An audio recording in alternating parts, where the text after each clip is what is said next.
Hey guys, it's Courtney with King Realty and Management. Hope you're having an amazing day. Today we're talking all about FHA loans and the purchase of condos or townhomes. And why this is significant, this is a game changer to be honest with you, is that they're actually loosening up the restrictions, and that's going to end up helping people, especially first-time home buyers using FHA loans, to be able to purchase condos and townhomes. Condos and townhomes generally are a little bit more affordable, so that's kind of what they're doing with the loosening of these regulations. So back in 2009, they significantly restricted them.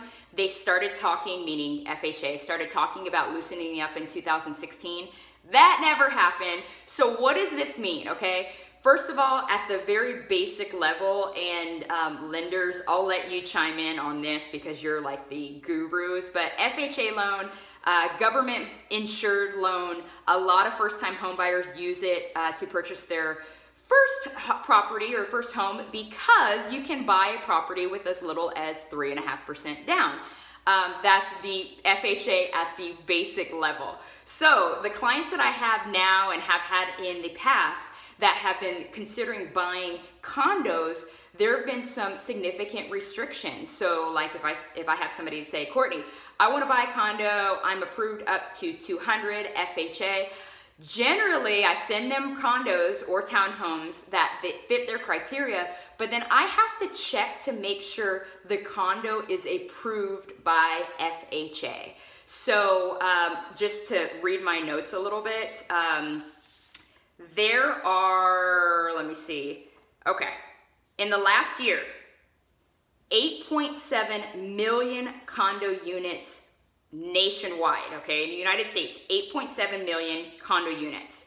Of those, this past year, only 17,792 condo or FHA condo loans were originated, and there's 8.7 million units, right? So it's like, people that have been buying condos are not going FHA generally because of the requirements. Now, the requirements in a nutshell, again, lenders might be able to chime in a little bit more on this, but the ratio of people that own and live in the condos has to be at least 50% of all of the condos in a particular complex. So condos are very appealing to investors because of the high rental demand. And so in a lot of these condo complexes in Houston and in Dallas, there are majority investors that own these condos and they're renting them out.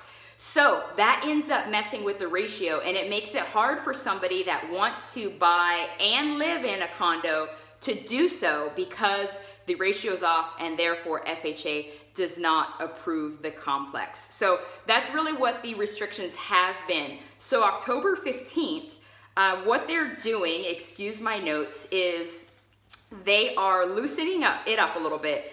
They're being a little bit more flexible with the ratio of owner occupants to non-owner occupants, okay? So normally the ratio is required is 50%. Now they may entertain loaning to somebody looking to purchase a complex that the ratio is 35%. So at least 35% of all of the owners must actually occupy the condo complex. I'm trying to really give it to you at the very basic level and not bog you down by all of the details.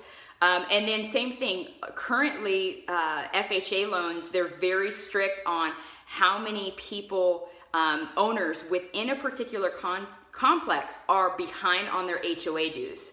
So they are entertaining now, as of October 15th, especially for older properties, where at least 10% or less of the owners in that particular complex are behind on their dues. It's kind of complex, and like I said, I just want to give it to you at the basic level, but the fact that they're being more flexible on allowing FHA buyers to purchase these condos without all of the restriction gives sellers of these condos a larger pool of eligible buyers that may now qualify to buy their condo. There's a ton of condos. I'm actually helping a client right now in Dallas look for a condo, and there are a lot of condos out there, but the fact that they're opening up the criteria to qualify for an FHA loan just means that more buyers are going to have options in the condo and the townhome space. Last thing, why would somebody even want a condo? Why buy a condo or a townhome versus a single family home? Guys, ain't nobody trying to do yard work, okay? Trust me, like I'm right there. So the low maintenance of a condo is super appealing to people.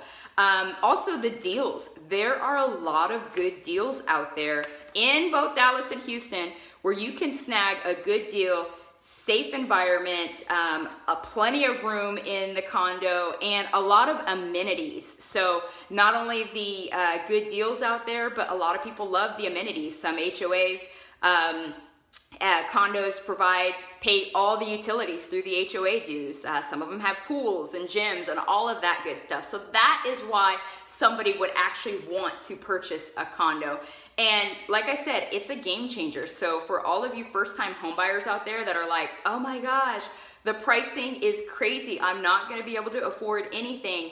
Hey, consider a condo, especially because if you're only looking to put 3.5% down and you wanna go FHA, maybe that's a first step. Maybe that's a stepping stone into building yourself up financially, career-wise, all of that, and then later on buying an actual house. So nothing wrong with a condo. And especially with the requirements being a little bit lax than it have been before, I think it's gonna be beneficial not only to you home buyers, but also you sellers of condos. So I hope this is helpful. Again, I don't wanna bog you down with all the details. I'm totally happy to do a one-on-one and chat with you on the other details that you may wanna consider if you're considering an FHA loan.